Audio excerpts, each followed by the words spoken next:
Greetings, honored guest. Welcome to the House of Branching Paths. You had best come inside quickly.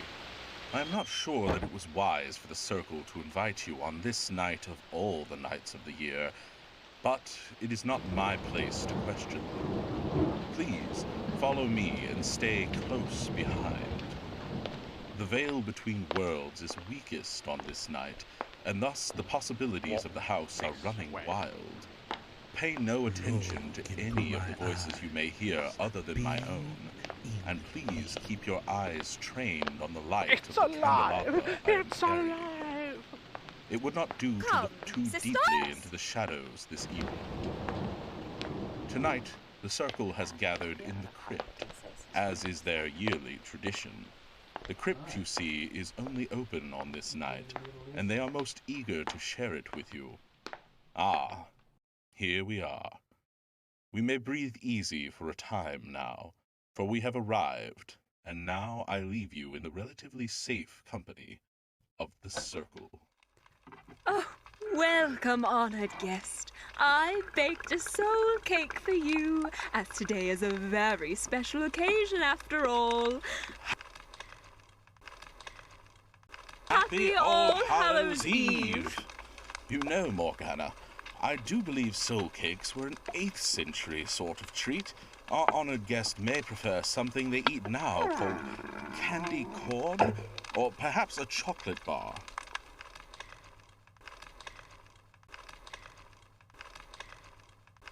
They candy corn and give it to trick-or-treaters? Sounds dreadful. From what I've heard, most people tend to agree with you. I myself am a fan of the popcorn. Oh, yes, popped corn is absolutely delightful. We could have some and watch a moving picture. Oh, maybe of the horror genre.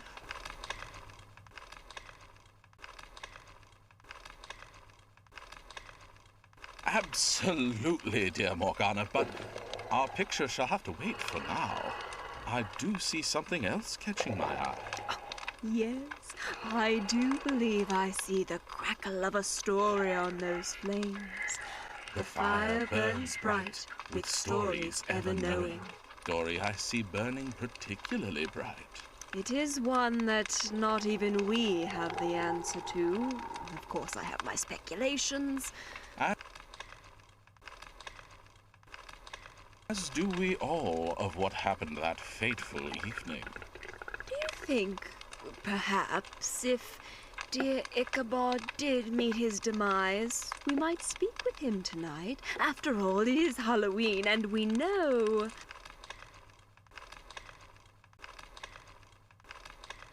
The realm of the living and the dead are intertwined tonight. Or perhaps we might make contact with members of the Circle? Emerson, I believe I could, if I have fragments of the crests, and each...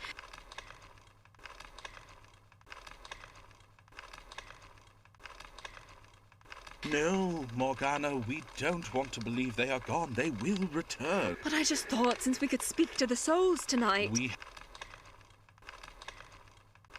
have to have the hope that they are living, that they are keeping the stories alive with an honored guest of their own, perhaps seeking a way back to us as we are seeking a way to them. Yes, of course. Speaking of our honored guest, I do think we should come back to our tale. Ah, yes, dear honored guest, forgive us for being somber.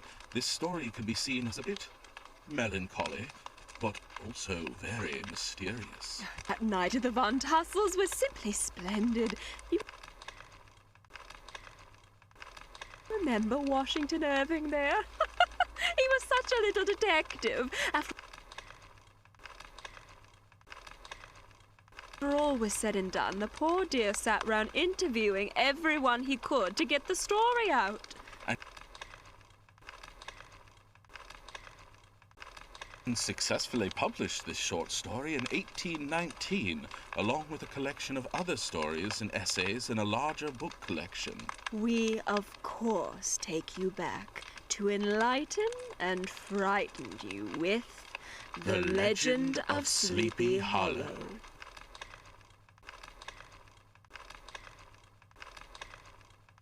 As many may know, one Ichabod Crane sojourned to a place once called Terry Town. To become head schoolmaster to the students of families there. But of course, this city had darker mysteries abounding.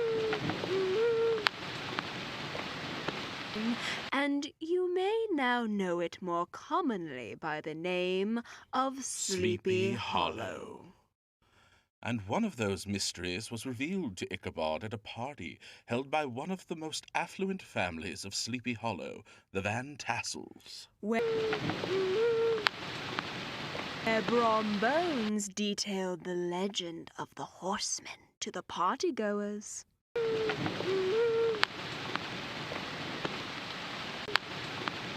Which gave poor Ichabod quite the fright.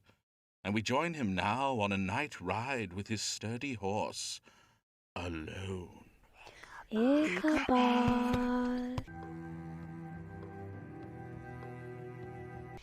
Ichabod Crane wanted the mysteries of this horseman to run their course. It seemed he had heard nothing else in the past weeks.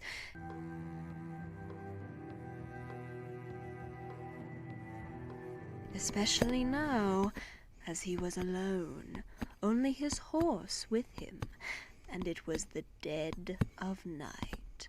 Ichabod thought to himself, It is a bit dark, perhaps treacherous. I shall move a bit more quickly, or as quickly as gunpowder will go. As he approached the stream, his heart began to thump. He summoned up, however, all his resolution, gave his horse half a score of kicks in the ribs, and attempted to dash briskly across the bridge.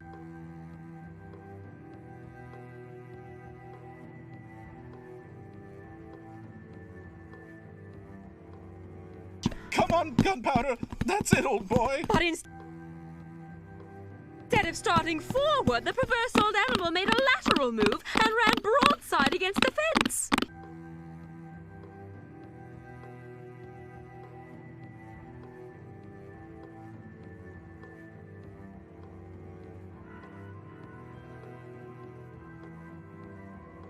Ichabod, whose fears increased with the delay, jerked the reins on the other side and kicked with the contrary foot, but it was all in vain.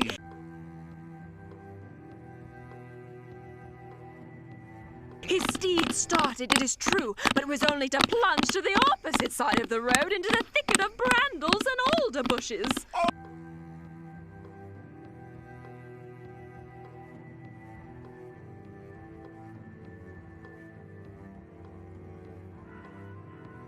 Oh, you horse, slow down! What is it now? What do you... The words seemed to be stolen from him as the bridge caught the sensitive ear of Ichabod. Ichabod. In the dark shadow of the grove, on the margin of the brook, Ichabod beheld something huge, misshapen, black, and towering. It stirred not, but seemed gathered up in the gloom, like some gigantic monster ready to spring upon the traveler.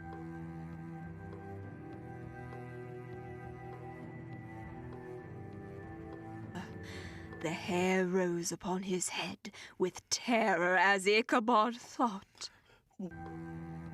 What is to be done? To turn and fly is now too late. And besides, what chance is there of escaping ghost or goblin, if such it was, which could ride upon the wings of the wind? Summoning up, therefore, a show of courage, he demanded in stammering accents,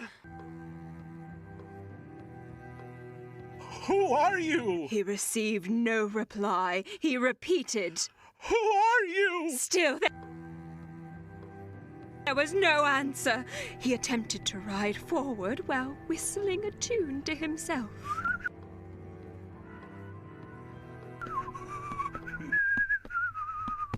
Just then, the shadowy object of alarm put itself in motion, and with a scramble and a bound stood at once in the middle of the road.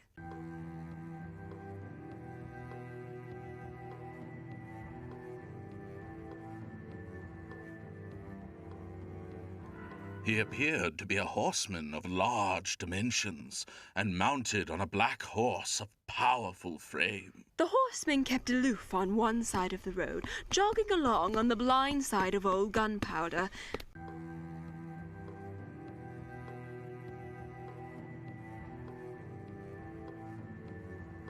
Ichabod, who had no relish for this strange midnight companion, now quickened his speed in hopes of leaving him behind. Ichabod thought,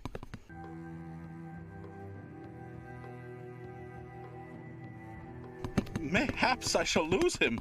Gunpowder may have one final chase in him yet.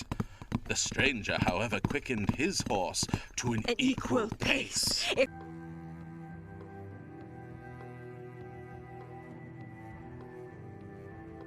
Ichabod pulled up and fell into a walk, thinking to himself, Perhaps it's better to lag behind. but the other did the same. Suddenly, on mounting a rising ground, which brought the figure of his fellow traveler in full relief against the sky, gigantic in height and muffled in a cloak, Ichabod was horror-struck on perceiving that...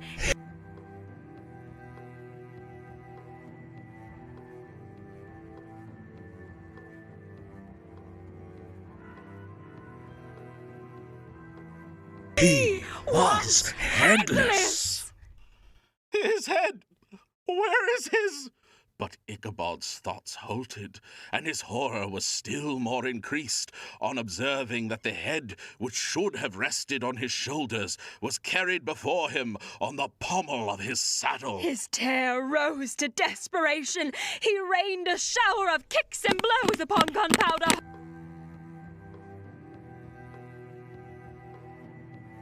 Hoping by sudden movement to give his companion the slip.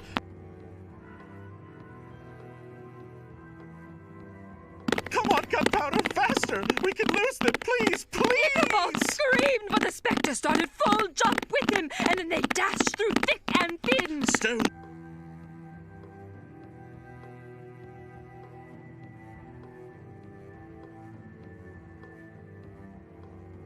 flying. Sparks flashing at every bound. They had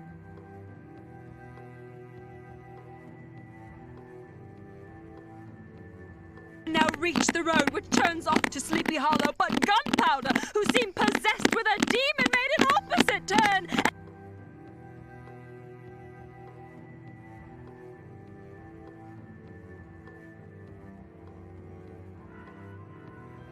And plunged headlong downhill to the left. Ichabod screamed.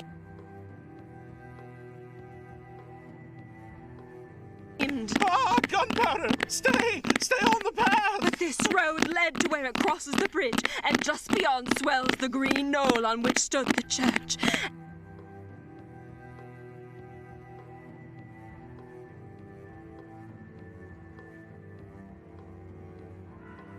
And just as he had got halfway through the hollow, the girths of the saddle gave way, and Ichabod felt it slipping under him. Ichabod thought to himself,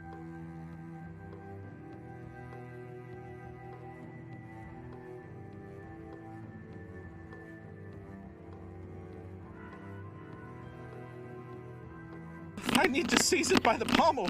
Hold it firm, Crane, hold it firm! but it was in vain. And he had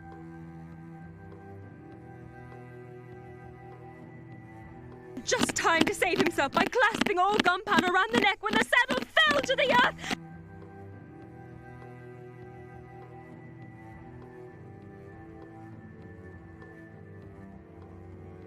And he heard it trampled underfoot by his pursuer. The horseman was hard on his haunches.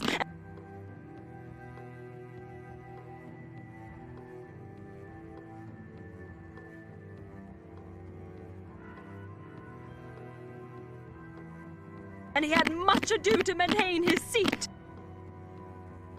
I went slipping on one side, sometimes on another, and sometimes jolted on the high ridge of my horse's backbone. But soon I saw an opening in the trees. Church bridge is at hand! Ichabod thought to himself. If I can reach that bridge, I'm saved! Just then, he heard the black steed panting and blowing close behind him. I can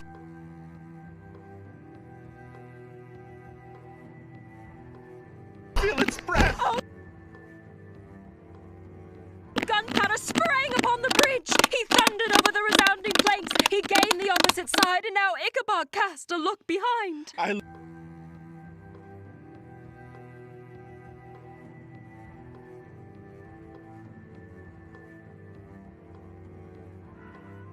looked to see if my pursuer should vanish, according to the rule, in a flash of fire and brimstone. Just then, he saw the horseman rising in his stirrups in the very act of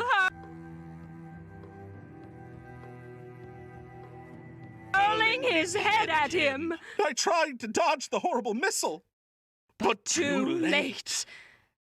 The next morning, the old horse was found without his saddle.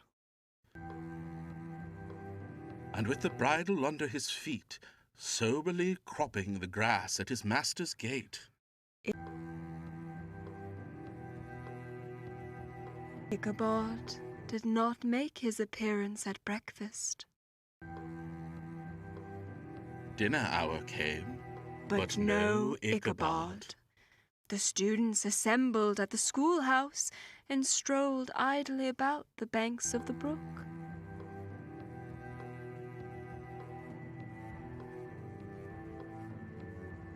But no schoolmaster.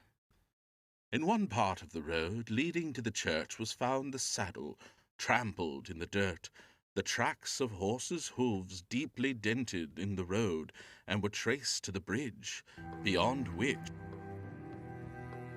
was found the hat of the unfortunate Ichabod, and close beside it, a shattered pumpkin. the end.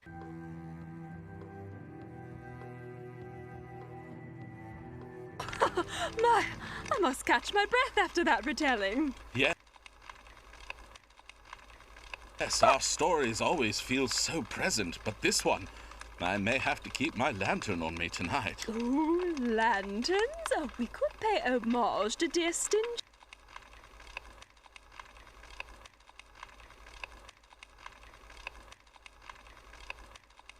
Jack. Oh, now that would be delightful.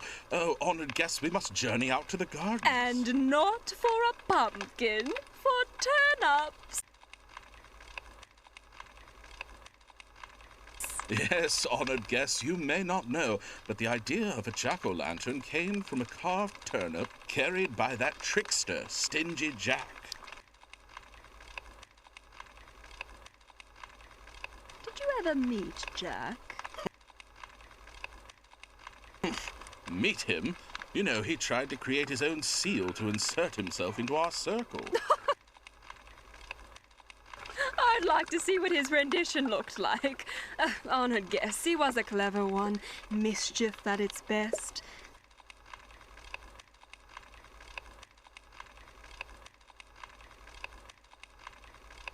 Jack managed to trick the devil himself so many times. The devil wouldn't let him enter hell. As it goes in the poem by Hercules Ellis. Published in 1851. Romance of the Jack-o'-lantern.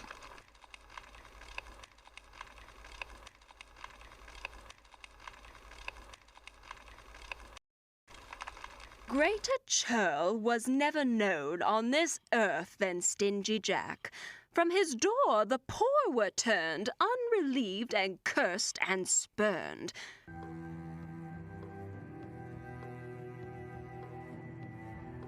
One night, Jack was homeward coming. Midnight round his path was glooming. As he reached a river's side, someone near him moaned and cried.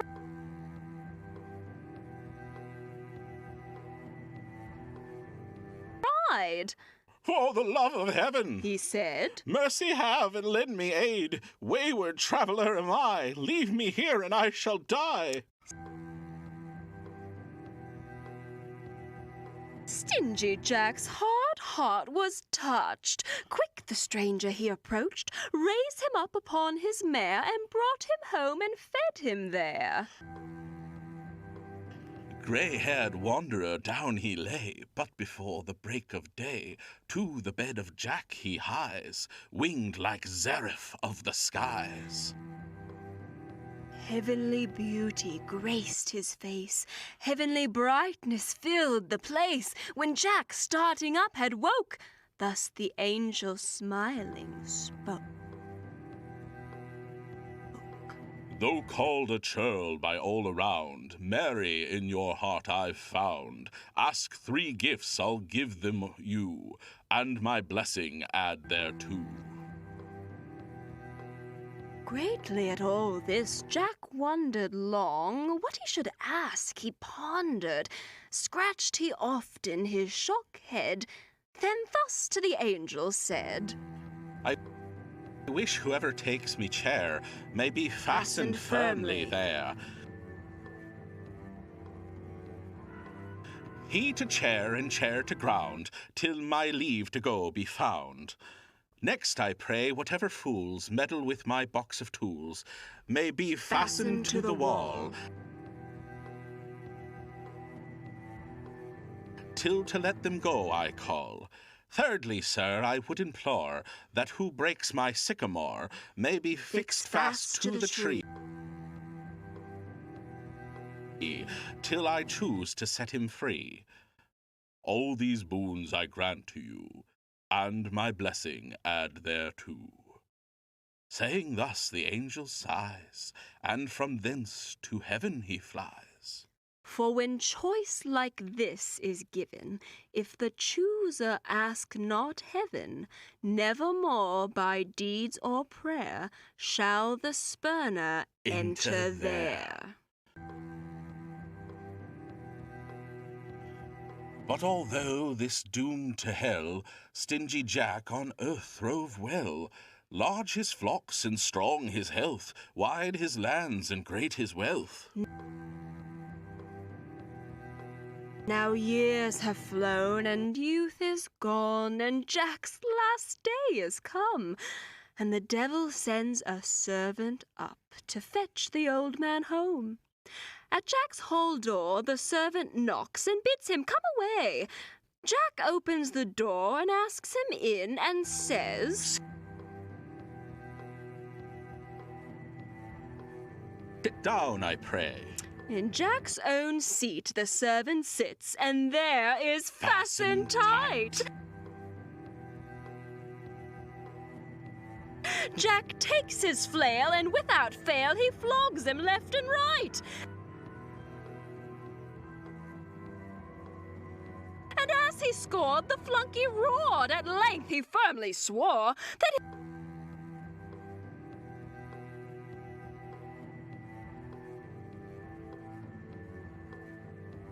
if set free, from thence he'd flee and never come back more. When thus he sworn, Jack set him free, and off he went with speed. But many a servant besides him the devil has at need. Next day another one was sent, and ordered without fail that stingy Jack he should bring back, and also fetch his flail.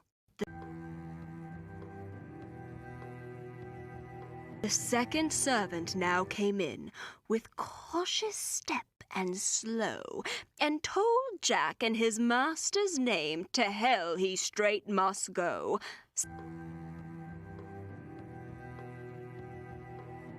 Says Jack, This brogue I must first mend.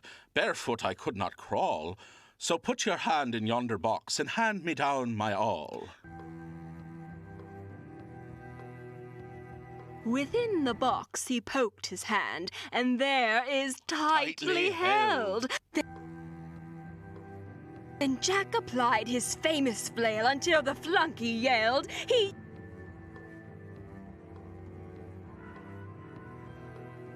yelled and roared while old Jack scored, until at first he swore. The second flunky swore to go and trouble Jack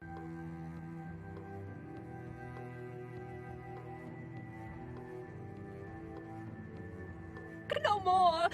And now the devil came himself, since servants would not do. Through Mangerton he rose in flame and ordered Jack to go. Said Jack, "My lord, I'm ready quite, but dead lame is old Jack. You must get me a good stout stick, or take me on your back." Then from the sycamore hard by the devil seized a bough, and fastened tight and helpless quite, the devil is left now. Jack yelled with joy when the old boy he saw thus in his power, then hastened for his famous flail and laid it on galore.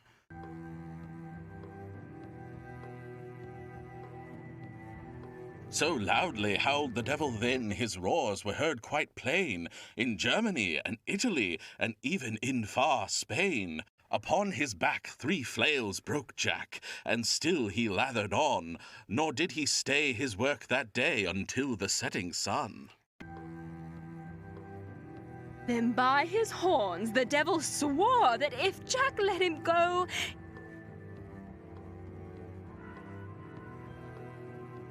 he'd never bring, not let Jack come within his realms below. When thus he'd sworn, his back well torn, Jack sets the devil free. And from that day he stayed away from Jack and from his tree. At length Jack died, and when his soul was from his body riven, it could not get through hell's wide gates, nor yet through those of heaven.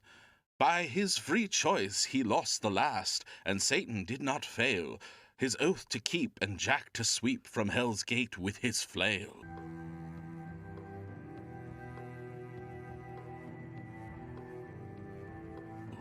Then since Jack is unfit for heaven, and hell won't give him room, his ghost is forced to walk the earth until the day of doom.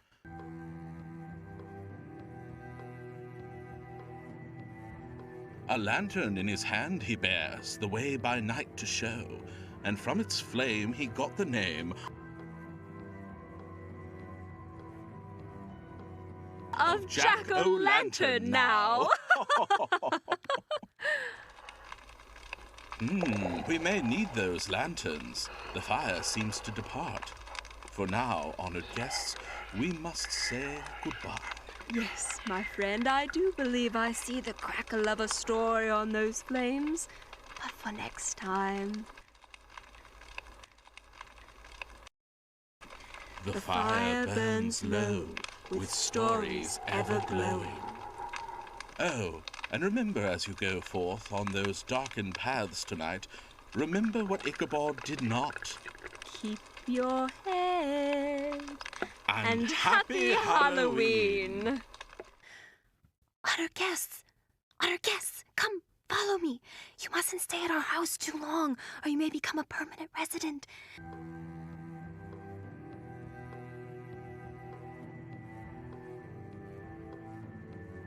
Stay close behind, my guests. Whatever you do, don't answer any voices you hear on the way out, especially tonight.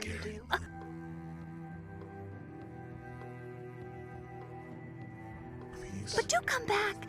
Hearing the circle stories brings me to life.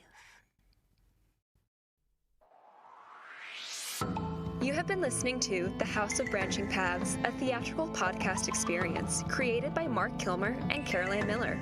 For more of our content, join us on our Patreon at patreon.com/The House of Branching Paths. For links to all of our social media and to find a comprehensive list of contributors, please follow our link tree below. And for more stories like this and beyond, be sure to visit your local library. Thank you for joining us, honored guests, and remember, the fire may burn low, but the stories are ever glowing.